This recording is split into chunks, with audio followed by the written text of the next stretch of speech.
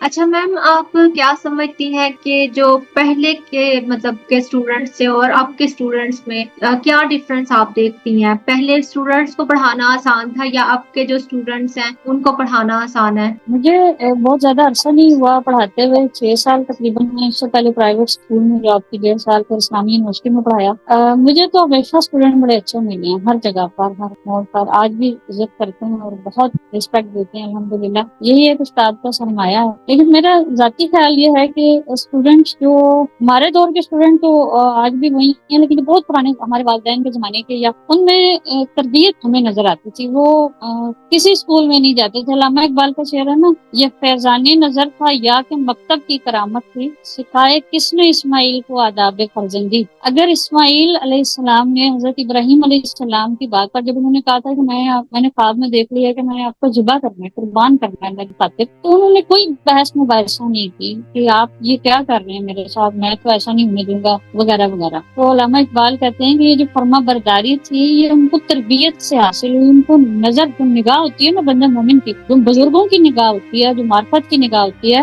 اس نے ان کو آداب سکھائے تھے, نہ کہ وہ کسی اسکول میں گئے. اب کے جو اسکولز ہیں یا گھروں میں نے یہ دیکھا تربیت کا فقدان ہے بہت زیادہ. مٹیریلزم کا رجحان بڑھتا جا رہا ہے. اسٹوڈنٹس کو مارکس لینے کا شوق ہے, اور وہ اسٹوڈنٹ چاہتے ہیں ان کی ڈگریاں اچھی ہو جائیں, اور نمبر گیم چل رہی ہے بس. لیکن وہ اخلاق کو سدھارنے پر فوکس نہیں کرتے. وہ اگر نمبر لینے کے لیے ان کو چیٹنگ کرنی پڑتی ہے تو وہ اس اخلاقی حد کو کراس کر جاتے ہیں. ان کو جھوٹ بولنا پڑتا ہے, ان کو چوری کرنی پڑتی ہے. تو ادب لحاظ اور جو کیا کہنا چاہیے تربیت ہے نا, وہ میرا خیال ہے کہ اس کی کمی ہوگی. اساتذہ اپنے طور پر محنت کرتے ہیں, والدین بھی چاہتے تو نہیں ہے کہ ان کے بچے نافرمان ہوں یا وہ بدتمیزی کریں, مگر میرا خیال ہے کہ پھر بھی کیونکہ زندگی مصروف ہو گئی ہے, موبائل کا زمانہ آ گیا, آپس میں بیٹھنے کا بات سننے کا وقت. میں اکثر اپنے گھر میں یہ بات کہتی ہوں کہ میری امی نے کوئی خاص تعلیم حاصل نہیں کی, پرائمری تک تعلیم حاصل کی ہے, لیکن وہ ہمیں بچپن میں ٹرین کرتی تھی, بیٹا ہاں نہیں کہتے جی کہتے ہیں. آج کے بچے ہر دوسرا بچہ بڑا اور چھوٹا اس کو ہاں کہتے ہوئے کوئی شرم محسوس نہیں ہوتی. پھر وہ کہتی تھی بیٹا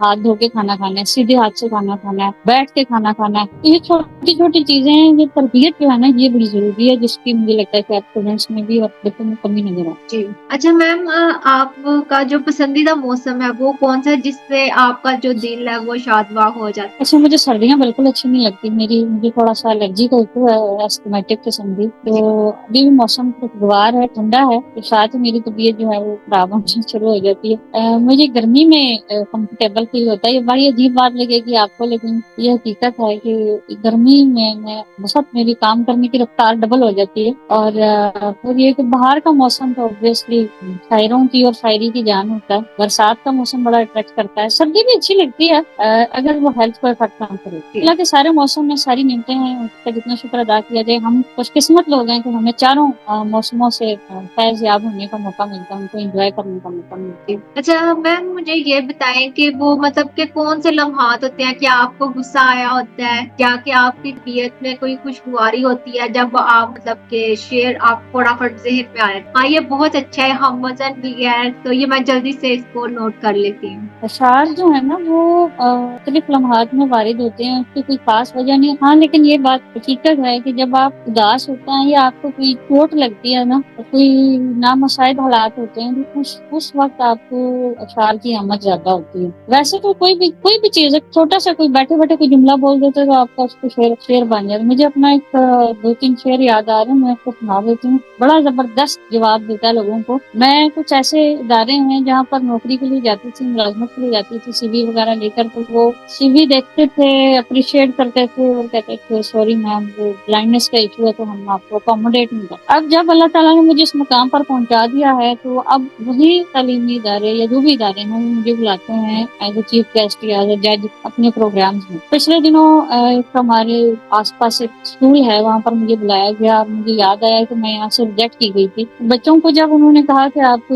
موٹیویشنل کوئی اسپیچ دیں، کوئی بات کریں، کچھ ان کو پیغام دیں، تو میں نے ان سے یہ کہا، میں نے کہا جی آپ لوگوں نے گھبرانا نہیں ہے بالکل بھی۔ یہ نہیں کہتے کہ او اللہ آئی ہیو پرابلم، بلکہ آپ کہتے ہیں او پرابلم آئی ہیو اللہ۔ تو مشکلات کی آنکھوں میں آنکھیں ڈال کر آگے بڑھیں، زندگی اچھے سے گزاریں، اور آپ جب محنت کرتے ہیں، آپ اللہ پر یقین کی انتہا کو پہنچ جاتے ہیں، تو اللہ آپ کے یقین کو کبھی مانگ نہیں پڑنے دیتا۔ یہ میرا ایمان ہے۔ اللہ پر بھروسہ رکھیں، ارادے جن کے پختہ ہوں، نظر جن کی خدا پر ہو، کلات و خیز موجوں سے وہ گھبرایا نہیں کرتے۔ بس آگے بڑھیں اور پرابلم کو نو کہیں اور اپرچونٹیز پہ یس کہیں گے تو آپ یقینی کامیاب ہوں گے۔ تھینک یو سو مچ میم، آپ سے بات کر کے بہت اچھا لگا۔ میں چاہوں گی کہ مطلب پروگرام کا جو اختتام ہے وہ کوئی آپ اپنے اشعار سے کیجیے۔ مجھے ایک بہت وائرل غزل ہے، میں اس کو کچھ اشعار سنا دیتی ہوں۔ وہ جدا ہو گیا دیکھتے دیکھتے، کیا سے کیا ہو گیا دیکھتے دیکھتے، دل کی نگری اچانک اجڑ سی گئی، حادثہ ہو گیا